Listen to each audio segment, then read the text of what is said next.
Where Kindness Lives is designed to cultivate a kinder world by helping to inform and inspire. Hosted by Jenny Sager from Nextdoor, the neighborhood network connecting you to what truly matters so you can belong. We'll chat to the most thought-provoking individuals paving the way for positive change and hear from neighbors who deliver small acts of kindness every day. So come on a journey to where kindness lives. Our guest today is widely known for her role in the reality cult favorite, The Real Housewives of New York. But the journey to TV star and what's happened since is what makes Dorinda Medley a true powerhouse on and off the screen. From fashion to fundraising to making it nice, Dorinda is a force to be reckoned with. Dorinda, welcome to Where Kindness Lives. I have to say, we are really excited for this conversation. I'm very excited today. to be here.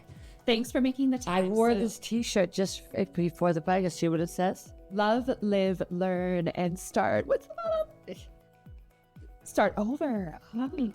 But that is a good way to get into our first question that we ask of all of our guests, which is, what does kindness mean to you? I think kindness starts with yourself. I was talking about that on the radio show today. I think that we forget that in order to be kind in the world and I have a thing called the Make It Nice movement, where once a week you should do something nice for someone else and see how it spreads the love. And it's an amazing thing to watch. But, I've decided in my 50s that I was never kind enough to myself. So I think if you can teach yourself to say, you're worthy, you're great, today's going to be a new day, give yourself chances, allow yourself to acknowledge the fact that, you're not perfect. I say to people, I'm perfectly imperfect. And then go out in the world and just, kindness seems like such a big word, right? But kindness is just a series of, for me, many small actions that, kind of translate into making someone feel a little different about themselves. I told a story once that I think about all the time because it affected me when I was 16. And I remember I was a waitress for about 10 years of my life. It put me through private school and college and afforded me many opportunities. And I remember once someone was so mean to me as a waitress. Like, she told me my hands were too big, that why are you acting so stupid? And I went home and I was so mean to my mother. No. And then we got into a screaming match, and it just had this trickle down effect. And I remember apologizing to my mother that night, going into a room saying, listen, I'm so sorry, but someone was really mean to me. She goes, well, isn't that how it works when you're mean? You're mean to someone, and then that person's mean to someone else. So remember, and it works the same with good. When you're good to someone or you do an act of kindness, because I think kindness is a verb. It's like love. It's a real verb. Everybody can say, oh, I'm kind. Oh, I love you. But what's the verb, right? And you'll see that it stops people. Because, we have the option. The other day, someone cut me off. My first reaction was going to be like, you know what I mean? But then I was like, oh, don't worry about it. And the person rolled down rolled down. I'm showing my age. Pressed their window. I said, listen, thanks a lot. I didn't mean to do that. I just, I wasn't looking. And I was like, don't worry. And it turned into this thing that could have been so negative, became a positive. Yeah. I was like, what's your number? Where you live? Come by for a drink, right? Definitely. So for me, kindness is a verb and a series of all kinds of different small actions that create a big effect. Yeah, I think that is just right on the money. And I think what you said about being kind to yourself is so important. And the small acts of kindness, you're right, it's important when you're doing it to somebody else or also for yourself. And it makes such a big impact. And that domino effect that you see from both ends, as you mentioned, like if you're being unkind, it does have a ripple effect. But the beauty is that if you're being kind with small little gestures, it definitely does. Yes, and if effects change. Yeah. Because it builds confidence, and it makes, when you're kind to people or you do something that maybe does something that makes them feel good about themselves, people walk differently. Their posture changes, the way they interact, the way they think about themselves. And listen, life is hard. Yeah. Life is hard enough. We don't need people telling us what we aren't. I always say, don't tell me what I'm not. Tell me what I am to you. Definitely. It's Thursday. You mentioned that you try to do something nice every week. The week's almost over. Yes. Have you done it yet this week? I did it. You know what I did the other day? I went to, it's a small thing, but the boy that was working there was so nice. So I am a big McDonald's person. I love McDonald's. I allow myself McDonald's once a month. I have the app. It's one of the best apps you'll ever get because they have all kinds of free stuff on it. And I go for growing up in a big family with no money, I go for everything free. So if there's a free option, I will get it. Okay. Hannah's like, you study those CVS coupons like you're going to Harvard. I'm like, wait a second. Okay. So they had Happy French Fry. It was French Fry National Day. Yes.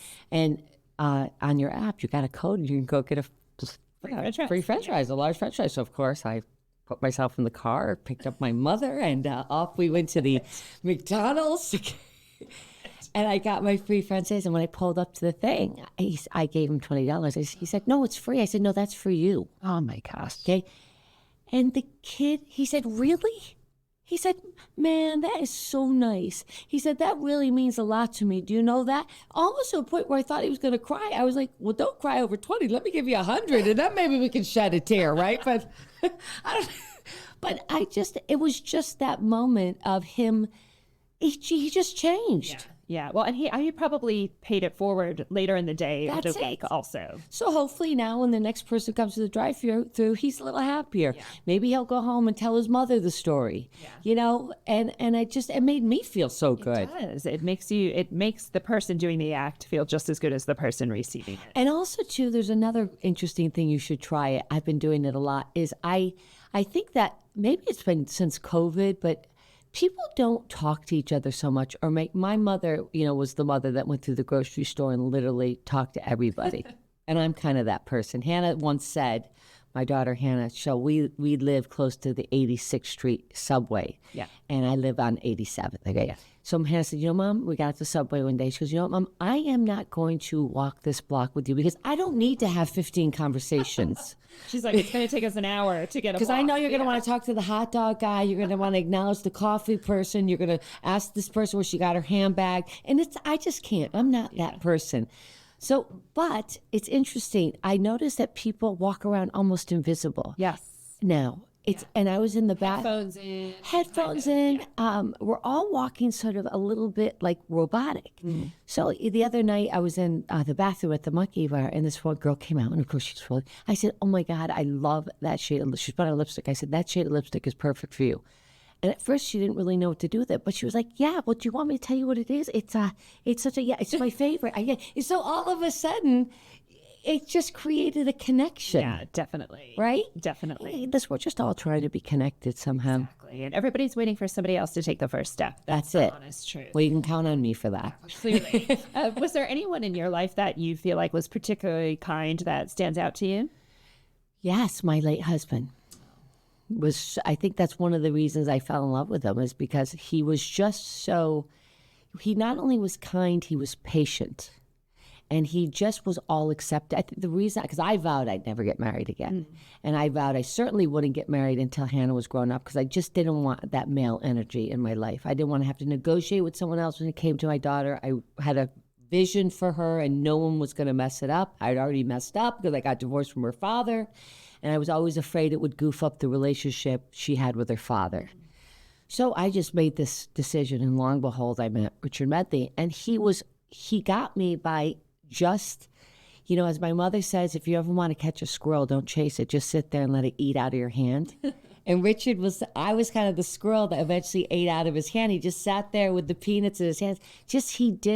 He knew how to be he was fully accepting of me. Yeah. And he made me feel safe.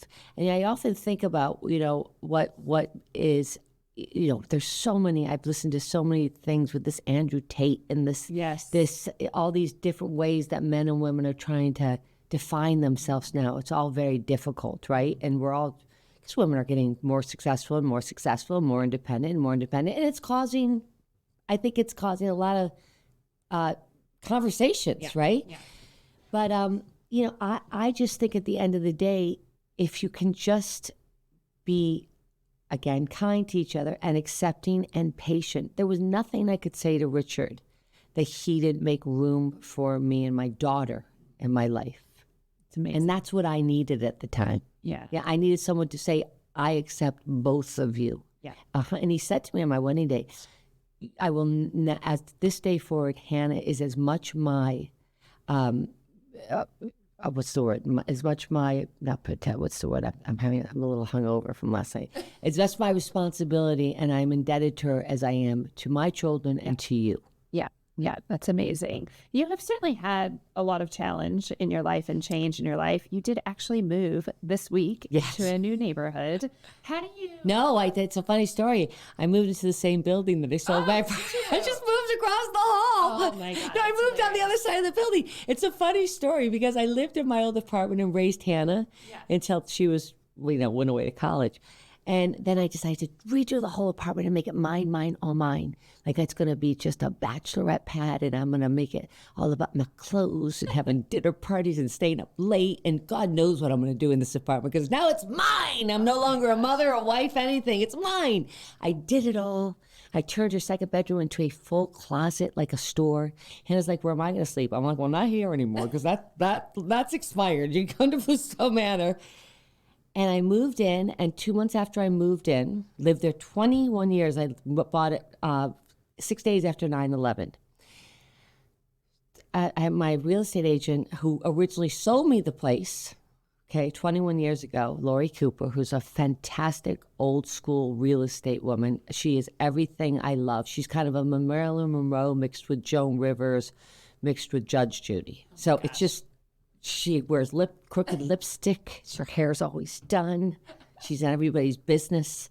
She's like now 75. She goes, Dorinda, listen, I want to ask you a question. Can I come over and see what you did to that damn apartment?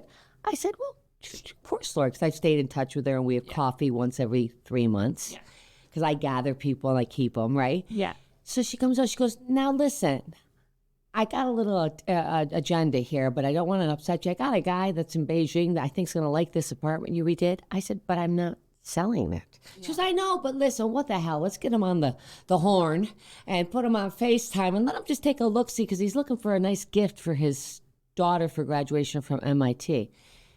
Guy comes up, he's in Beijing, he buys I give him some outrageous price, he buys my apartment for cash that day. Oh my gosh. So Laura's like, well, look at that. Aren't you so proud? So she left. I cried. So I went downstairs. I cried to everybody in the building. I cried to anybody that would pick up their phone because where am I going to live? Yeah. And I've lived there 21 years. I created this vision now of my new life. Yeah. So I was crying to the super, George. He used to be the doorman when I first moved in 21 years ago. I'm like, George, I just don't know what I'm going to do now. He's like, well, you should be happy. You made a lot of money. I'm like, I don't know. I just don't know. It's really terrible. He goes, well, buy another apartment. I'm like, but I want to live in this apartment. He goes, well, run upstairs. And you know this, she's a Spanish woman. She had raised 2 kids in that 1-bedroom loft. I think she's going to sell her apartment. I said, really? So I got on the elevator and I knocked on her door and I bought the apartment. That's so funny. It's such a New York City story. I also moved from my apartment in New York City to the apartment upstairs at one stage, which is... Because we fall in love with the buildings. Yes, and the location. And the location and the people and the routine. I mean, it truly is, these are the people in my neighborhood. Yeah. And what do you love about your neighborhood in New York City? The main thing is I walk in the park almost every day I'm here. So my routine is to get out of bed, lay on the floor and stretch, and make my coffee and go right to the park. I have a whole community there. I have the community of the dog walkers, the runners, the divorcee older women with their now dogs and carriages. I have the whole thing going on. I know the vendors that are there early. And then I go and I have a coffee at Eli's or something after that. And then I start my day. Stay kind. Where kindness lives will be back in a flash.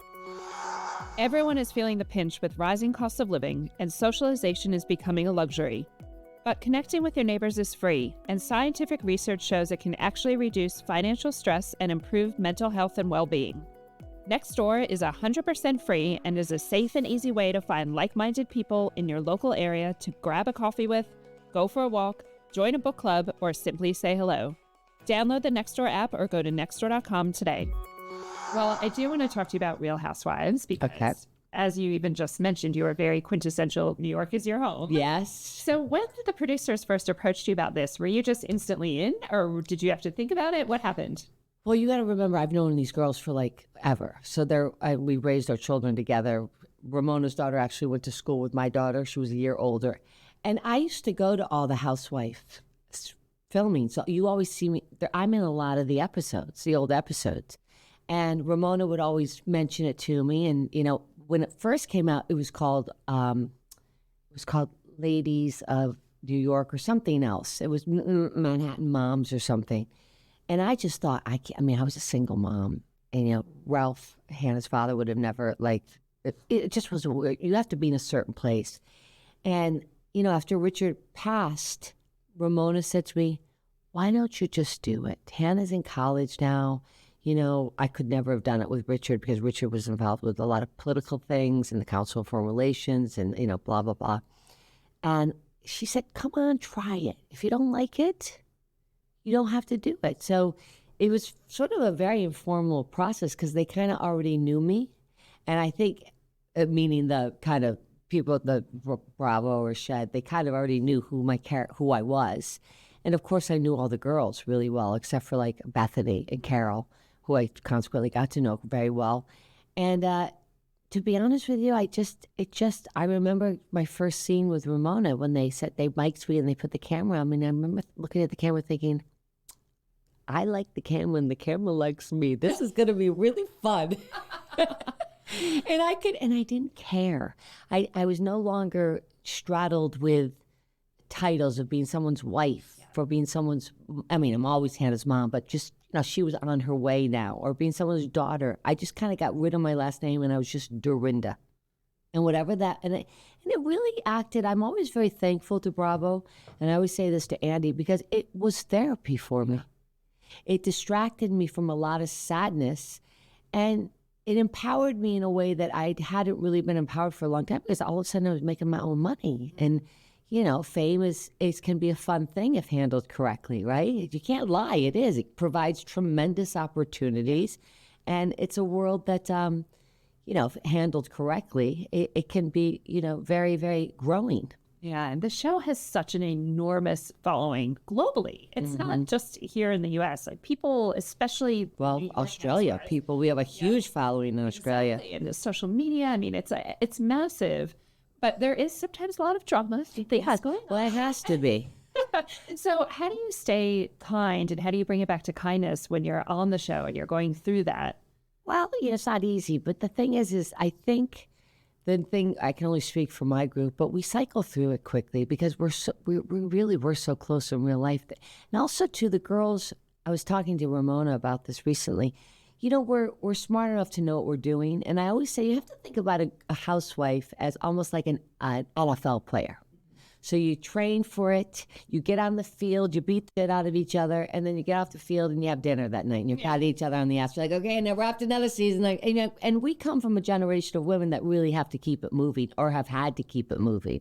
None of those girls grew up with a lot of money. And so we come from that generation in New York where you came and you struggled.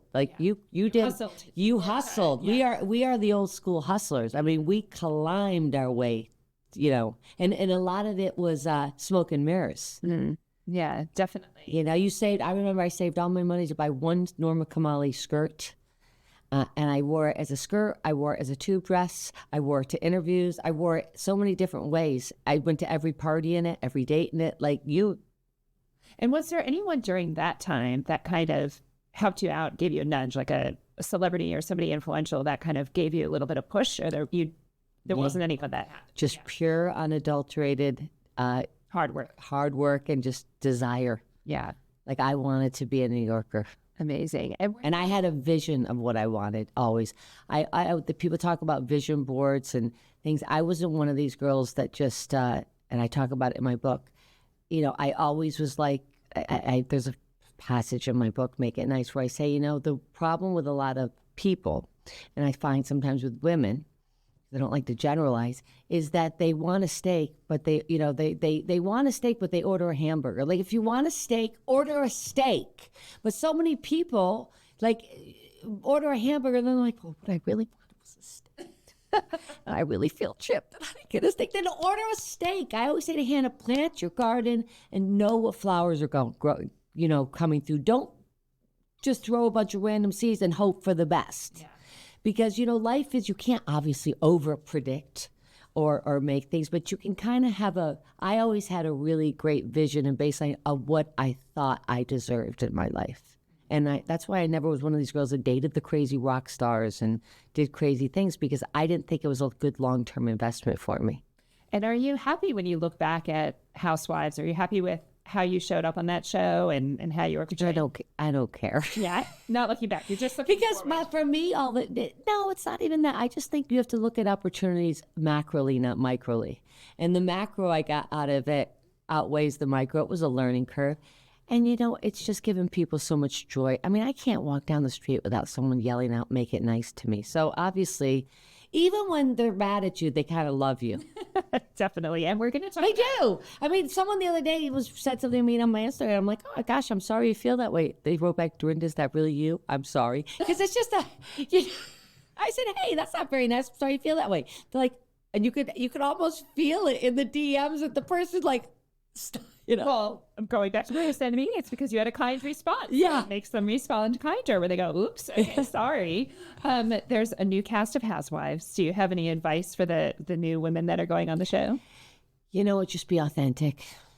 Just be authentic. And, I watched the first episode. They're beautiful girls. Listen, everyone's like, "Oh, you this or you that." I don't think it's them or us. I think we just did the Ultimate Girls Trip in St. Bart's. We just filmed it. It was wonderful. It's going to be wonderful. But as I have said on my radio show, I don't know what the 30-something woman looks like in New York anymore. You got to remember, I raised Hannah in London and in New York in the 90s. I didn't even have a cell phone. Hannah said to me once, I'll never forget it. She goes, "Now, when you went out in London with Daddy, and you didn't have a cell phone, who would the babysitter call?" She said, "What would you do?" I said, "I'd leave the numbers of the restaurant." She goes, "Well, what if something happened?" I said, "Well, clearly it didn't." Yeah. And they called the restaurant. So, it was a really different, you had to plan things differently. Everything was, very ordered. And most women, especially in London, didn't work. Yeah. Yeah. I mean, and that wasn't unusual.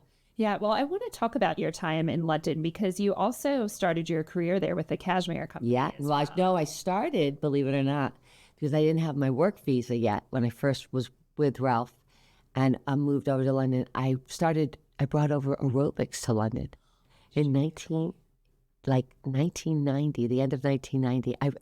I brought it to all the council areas, and it was so funny. I used to rent out these huge council. They have the free space or whatever it's called, and I'd rent it for 20 quid. The guy would be like, "All right, love, it's 20 quid. I'm like, "No problem." And I would go out to Roehampton in my Alfa Romeo, and it was so hysterical because this American concept of aerobics was not heard of over there. So I would go and teach, and it started off with 4 people. I ended up having maybe 80, 100 people a night. And I was charging them £3 a piece. So I was raking in. Oh my gosh, you were the Jane Fonda of London. But literally during the break, in between from aerobics to calisthenics or floor exercises, they'd smoke. It's this is amazing. You're pretty much describing what my mom was like. This is exactly the aerobics tape. They would literally smoke, and their husbands, because every council area has its own pub, and all the men would come with their drinks and be like, "Oh, I love you, doing great." And I was like, this is just becoming, it was a thing. Oh my God. Then they'd all invite me back to their places and literally drink lager and smoke. I was like, well, it's a different take on it. But networking. You were networking. Well, the Cashmere Company came after that. So then the Cashmere came after that, because I was obviously, my first husband, Ralph, is Scottish. He's still. And he lived outside of Glasgow and Mulgivey. So we would go there every single weekend we could, because he was very big and part owner of the Celtics soccer team, our football team. Which I consequently wore a red shirt to on the first game. It almost caused tremendous controversy in the whole family. And so we spent a huge amount of time in Scotland. And because I was just so, I don't know if it's true, but I think Scotland was darker back then. I just think England overall was darker back then. I don't know if that's true, but the weather seems to be always nice now in London. I just remember... Climate change. I think it is, because I remember the sky being at eye level and pushing Hannah around that pram with a plastic cover over her while she's suffocating to death. many Saturdays, okay? And then eating 19 digestives at 4 o'clock in the afternoon and 3 gallons of tea. And then just like, seriously. So I decided, while Ralph was at these football matches that started at like 6 in the morning because he would seem to disappear. It was like these whole day affairs. I started touring all the cashmere factories because I just found it fascinating. And I decided just to do something that was, remember back then, it was really only N. Peel, Harrods, the Scotch House, and maybe one other brand that did cashmere. And it was very traditional twin set, turtleneck, V-neck, round neck. So I would buy sweaters and I would cut them and make them sexy. So I would tighten the arm and extend the sleeve. And yeah, I was the first one to do the finger hole. Oh my God. And one of the designers at Ralph Lauren had breakfast with me about it. So I'm not saying, don't worry, I'm not going to sue anybody, but it's... You've heard it here my first. hands are always cold. So whenever but I was terrible wearing gloves. So I made it one day and I started just doing this crazy extended sleeve with, and the reason I made which is, I know all the feminists in the world are going to call in and be like, I can't believe she's saying this. But the reason I made the armhole so much tighter is because it made your breasts look better. Yeah. Well, you had some pretty famous clients, too. Yes, I did. You had Joan Collins. I had a lot of famous clients. Did you get, I'm assuming you got to meet them. Oh, yeah. I got to meet, I mean, DCL Cashmere was really, I did a cutting, Hello Magazine called it cutting edge, I think, at one point. I came up with the unconventional twin set, which really blew everyone's mind. It was basically a halter, a cashmere halter with a La Perla, like, bodysuit. Yeah. And it went here, and then it had a traditional cardigan. So by day, you looked like you were wearing a twin set, but by night, you were all... Do you still have any of this? Yes, I do. Oh my gosh, that's amazing. Hannah always says, Mom, you should redo it again. For the time, it was but I worked in fashion in New York, so that's where I came from. It was very cutting edge. Yeah, that was great. What did you learn about yourself and business from that time in your life? Which time? That time when you're in London and you were hustling and you're doing let me tell you, the where I learned all of my best skills in life that I'm still applying today was from Mrs. Fitzpatrick at Red Line Inn when I was a waitress. Because back then there were no sort of human resources or complaints. They could say anything to you. So she was old school, tough as nails. And she would say things like, stand up straight. You're a beautiful woman. If you walk in a room, I'll hold over. People are going to think you're not confident. Put your hands, she was really tough and disciplined. And don't approach a table like you're scared. If you're scared, you have to approach a table like you. And then she taught me that anybody that can take she said once, anybody, I dare anybody, anyone that can take a full order of 4 or more without a pad, because we had no pads back then, I was gonna be brilliant. You'll be brilliant in life. So I decided one day I'm never gonna write down a order again. And it became this thing where I'd walk up to a table and I'd welcome them and I'd say, what would you like to order? And they would kind of pause and say, would you like to get your notepad? I'm like, oh no, sir, I don't need a notepad.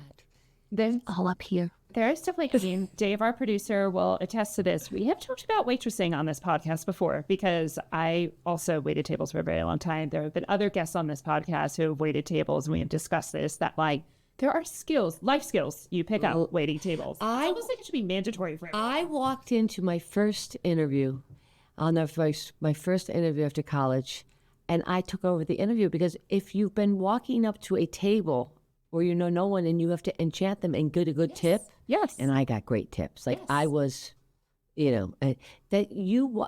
remember one guy at Ralph Lauren said to me, well, I haven't even gotten a word in edgewise. You're hired. You know what I mean? Because I was like, my name's Dorinda Medley. Where are you from? Love your tie. Now tell me how you got into this business. Because you had to be that person all day, every day. Yep. You had to be able to talk to anyone. And it always said to me, Mrs. Fitzpatrick, if you walk into a room confident and standing up straight and act like you know people will believe you. Yeah. Oh my gosh, I love this conversation so much. How great is Dorinda Medley? We had so much more to talk about, so we've made a part 2. Dorinda talks about her philanthropy work, the gift from her late husband that was a lifelong dream of hers, the lessons she wished she had learned as a younger woman, and of course, which celebrities she would take on the ultimate girls trip if she was running the show. It's so much fun, so don't forget to check it out.